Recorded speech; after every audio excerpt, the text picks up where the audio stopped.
32 वर्षाच्या वयामध्ये निधडक छातीने मृत्यूशी झुंज देणारे छत्रपती संभाजी महाराज, ज्यांनी शिवरायांना घडवलं, वाढवलं, त्यांनी स्वराज्य निर्माण करण्याची प्रेरणा दिली अशा राजमाता राष्ट्रमाता महासाहेब जिजाऊ आणि ज्यांनी लिहिलेल्या संविधानावरती आजही संपूर्ण देशाची व्यवस्था चालते असे भारतीय राज्यघटनेचे शिल्पकार डॉक्टर बाबासाहेब आंबेडकर या सर्व महामानवांना प्रथम मानाचा मुद्रा करते आणि माझ्या विषयाकडे वळते.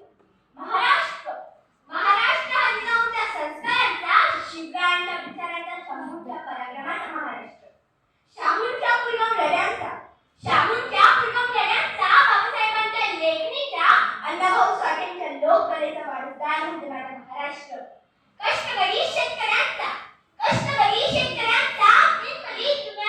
आणि दिल्लीच्याही तख्ताला घाम पडणाऱ्या विदर्भाच्या मावळ्यांचा माझा महाराष्ट्र. आणि याच माझ्या महाराष्ट्राची मातृभाषा म्हणजे माझी मायबोली मराठी. मराठी असे आमची मायबोली जर भिन्न धर्मांनी असो, हिचे पुत्र आम्ही तिचे काकू फेडो असे आमच्या हृदय मंदिरात. प्रत्येकाची जीवन ही माता, मायभूमी आणि मातृभाषा या 3 बिंदूंचा त्रिकोण. माता जी आपल्याला जन्म देते, अन्न देते, मायभूमी जी आपल्याला आश्रय देते आणि मातृभाषा जी आपल्याला लहानपणापासून संस्कारांचं बाळगून पाळत असते. आणि तीच माझी लहानपणापासूनची मैत्रीण म्हणजे माझी मातृभाषा मराठी. मराठी भाषा म्हणजे काय?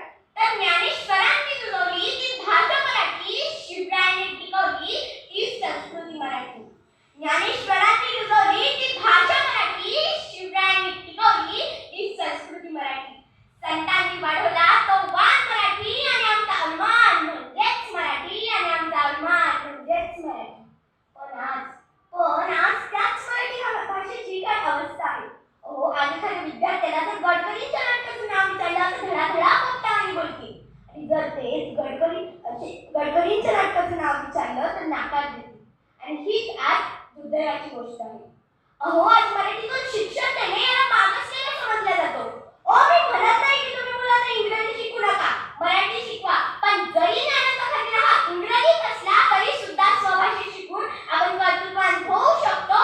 आणि हेच आज रशिया आणि जपान सारख्या देशाने सिद्ध करून दाखवलं आहे. आणि म्हणूनच आज आपण मराठी जपली पाहिजे, तिचं संवर्धन केलं पाहिजे. माझ्या मराठी भाषेबद्दल असे म्हणायला वाटतं की लाभले आम्हास भाग्य बोलतो मराठी, लाभले आम्हास भाग्य बोलतो मराठी, जाहलो खरेच धन्य ऐकतो मराठी. धर्मपंथ जात एक जाणतो मराठी, धर्मपंथ जात एक जाणतो मराठी, एवढ्या जगात मानतो मराठी. आणि म्हणूनच आज आपण जास्तीत जास्त मराठी पुस्तकांचं वाचन केलं पाहिजे. कारण डॉक्टर बाबासाहेब आंबेडकर असं म्हणतात की